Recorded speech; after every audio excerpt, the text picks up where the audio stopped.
friends. Just want to give a quick disclaimer. I have a new microphone, so if this episode sounds much different from my other episodes, that would be why. And also, I think this is my first video version that I'm uploading. If I upload a different video version, then that was probably accidental. So, video versions are now available, which is awesome. So exciting how my podcast is getting bigger. I just need more listeners now.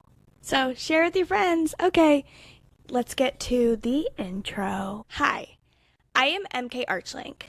I'm the founder of Archlink LLC, author of Unseen Powers, and a self-proclaimed advocate for those with autism spectrum disorder. I was professionally diagnosed with level 2 autism spectrum disorder in September of 2022, and I've been working to educate myself on the topic ever since. I am here to help destigmatize neurodivergencies starting with autism. With that being said, welcome to RAW-tism, a podcast about my autistic experience and my opinions on the world. On this podcast, I will be raw and unfiltered. Whether you listen to enjoy, hate listen, or just leave it playing on mute to support me, I appreciate the effort you put into my little program, so thank you. You are always welcome to disagree with me as long as you do so respectfully and with no name-calling. I love you all. If you enjoyed this podcast, please consider rating and reviewing RAW-tism to help others find me. Ensure you're following RAW-tism on your preferred podcast streaming service so you never miss an episode. We post a new episode every Monday, but you'll never know when we'll throw in a special treat during the week. This episode of RAW-tism is about the misuse of disability accommodations and how they add to the stigma against disabled people and make it harder to make accommodations available to those who genuinely need them. Everyone, or at least everyone I know, has had the experience where one person ruins a privilege for everyone else. Your sibling looks up something appropriate on the family computer, and then suddenly there are parental controls that block your favorite harmless gaming website. Some kids vandalize the bathrooms, and then there's a limit to how long bathroom breaks can be. Or all kids need to be escorted. People abuse the honor system, making it necessary for rigid policies to be tracked. There will always be people taking advantage of their liberties and ruining a good thing for everyone else. This is a ginormous issue. And no, I'm not exaggerating or being dramatic. I can be dramatic about things that aren't so serious. From falling to the ground and faking my death when the kid I nanny is rude to me, to falsely crying that my fiancé doesn't love me when he doesn't want to buy me the newest Disney Dreamlight Valley expansion pack, when I've already made the adult decision to purchase stuffies with my spending money that week. For clarification, I have my budget mapped out to allow me to spend money on frivolities. My fiancé does not control my finances. Disability advocacy is something I am never overly dramatic about. This is a severe matter. You don't go to the ICU and start flailing about like an old soap opera actress and monologue about your lost love. There's a time and a place for being fabulously overdramatic. And my podcast is not it. Okay, fine. I'll always have a tinge of dramatic flair in my voice when recording. I will admit that, but I'm trying to emphasize that this is no joke. I'm not being a whiny about something that barely matters. This isn't getting the wrong color car for your 16th birthday or your sibling getting a slightly larger piece of cake. This is a life-altering topic. I genuinely believe that we can make it for the better. Not in a wistful or daydreaming way. This is an achievable goal that can happen within the next few years. That was a song connection I didn't plan. I fit the qualifications for many government-provided disability accommodations that I do not necessarily need. I could apply for a disabled parking placard, fight for disability payments, or even get an assigned caretaker if I really wanted to. These are options for me. I don't use them because I am not in a position where they are necessary for my quality of life. Unfortunately, not everyone sees it this way. People who don't need these accommodations take advantage of the system for the convenience of it. Parking Parking lots make me anxious with all the noise and movement. But I wear my headphones and follow common sense, and I'm fine. Using a disabled parking spot would be deceitful because my headphones are a better accommodation for my needs. People who get a placard simply to get the good parking, yes, I've heard that term being used. They abuse the system and make life harder for those who really need it. You're not going to remove a splinter surgically. It would get the job done, but it's vastly beyond the requirements of the situation. While you're on the operating table, getting that tiny sliver of non-toxic wood out of your ouchy finger, someone could be dying in the emergency room with a bullet in their chest. If you don't need it, don't use it. I will admit that the bullet analogy was a bit dramatic. I should have chosen a more reasonable surgery to get my point across, but I wrote that in the heat of the moment, so I will keep it. This podcast isn't called RAW-tism just because I thought it was a cool rhyme to autism. It really encapsulates the vulnerability I want to spill into this podcast. I hope that my passion will help you dig deep into your mind and help you think about these issues more than you would just hearing them casually on the news. It would be very annoying to get ready for work only to see that no shoes are available, so you'd have to walk barefoot. It hurts and it makes your day harder, but oh well, someone else took all the shoes. Again, this is an example that's not really going to happen, but it's a great analogy for handicap parking. Sure, it's more convenient to park in the front of the store, right next to the door. Cool. Trust me, I get it. But 5 minutes of exercise walking to the door from your parking spot is less of a burden than the distress and even physical pain of someone with a disability forced to walk that distance. It upsets the whole rest of their day. If I couldn't wear my headphones into a store, I would get overstimulated quicker and would barely make it to checkout before losing my shit. With my headphones, I can go several stores and even hit up karaoke afterward and have a much easier time. Someone with a prosthetic leg could have a very different day depending on how far they have to go into a store. It could be the difference between debilitating pain and a slight ache. It seems like a stretch, but that's really the reality some people live with every day. If you don't need accommodations, please don't take it from those who do. It's common knowledge to avoid the bigger stalls in bathrooms because those are designated for wheelchair users, even if there's no signage. I'm glad this is a universally known thing, but that's not the full truth. It is for all disabilities.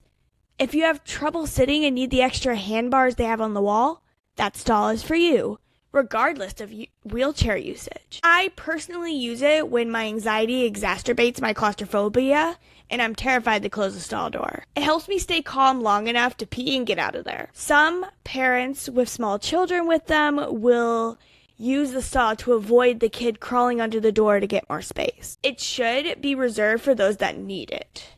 But the definitions aren't set in stone. There is some leeway in the necessity of accommodations. If there is only a handicapped stall left in the bathroom and you're about to have an accident, you need to use it. A handicapped person would, hopefully, rather wait a few minutes longer to use the toilet than you peeing your pants. That would not be good. I'm not here advocating for strict laws that dictate who deserves to use disability accommodation. I'm advocating for better education on these accommodations. Education is one of the most significant points of what I do as the founder of ArchLink LLC. From a young age, students need to be taught about disabilities and accommodations. This will help prevent casual misuse from those who don't need them, and help people who need them know they are available for their use. And there is no shame. There's too much imposter syndrome in the disabled community, and I'm not even talking about the deep issues of mental illness.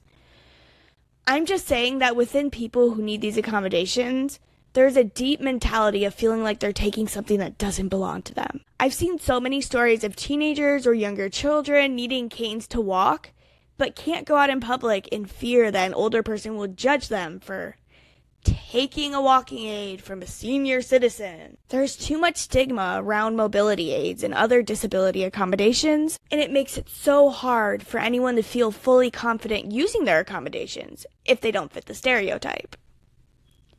There are mobile wheelchair users. When they stand up from their chair for a moment, they can be accused of faking their disability, and that is sometimes seen as socially acceptable.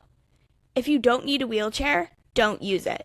Some people can walk, but for one reason or another, they may need a wheelchair to function in the long run. That's needing a wheelchair. Don't judge a book by its cover. Everyone has the option to do what is right. It isn't always easy or straightforward. Sometimes there is more than one correct or okay answer that won't make anyone happy. It isn't always easy or straightforward. Sometimes there's more than one correct answer, or it's an okay answer that won't make everyone happy. But it works for the most people. Unfortunately, not every situation has a Disney happily ever after ending. Disability accommodations may be controversial, but there is a demographic need for them, and another demographic who abuses. These groups sometimes overlap. Someone who needs one thing could be abusing another accommodation that they don't need. Like me getting a disability placard would be an abuse because that is not an accommodation I need. It's not always black and white, but your heart always knows what's right. There aren't enough disability accommodations. Most bathrooms only have one handicap stall. Stores have a limited number of electric scooters. And some medications are constantly on back order. It would be insane to ask my listeners to fix all the world's problems when it comes to disability accommodations. Thankfully, that is not the result I am looking for. All I am asking is for y'all to think about the consequences of your actions. Life's not fair. Life is tough. Let's do our best not to make it more challenging for those with disabilities. I won't get a disabled placard because I don't need the parking space. If you need those parking spaces, please use them. That's what they are for.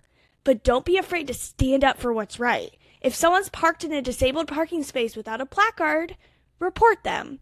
Tell a manager if a bunch of ignorant teenagers are racing electric scooters down the store aisles. Stand up for disabled people as much as you can.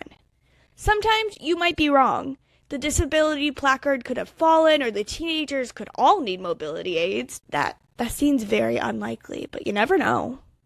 This is why you need to address the issue with proper authorities. Don't go talking to the person using it. Report the parking to the city. Report the scooters to the store manager, or use a non-emergency police number.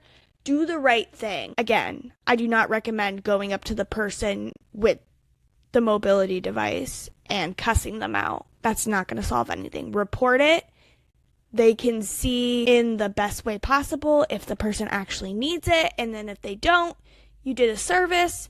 If they do, hey, you made a mistake, but it's not going to be egg on your face because you're not going to be the one directly talking with them. The person whose job it is to make sure that things aren't abused is the one who's going to talk with them. So, hope that makes sense. If not, always feel free to ask me questions. And here comes the outro. Since I have a new recording and editing system, I haven't figured out how I want to pre-record the intro and outro. So you could probably tell that I am just reading them off my script. As always, I am not here to shame anyone. I'm not even here to tell you what or how to think. I'm here to share the autistic experience with you from someone who is studying for their graduate certification in autism spectrum disorder. Someone who for the first 22 years of their life was under the impression that they were allistic. And as someone who since September 30th, 2022 has finally found their place in the world. I am autistic. I am a part of the autistic community. And I'm proud of it. I hope you enjoyed this episode. Regardless of your thoughts and feelings toward me, I have a love for every one of you.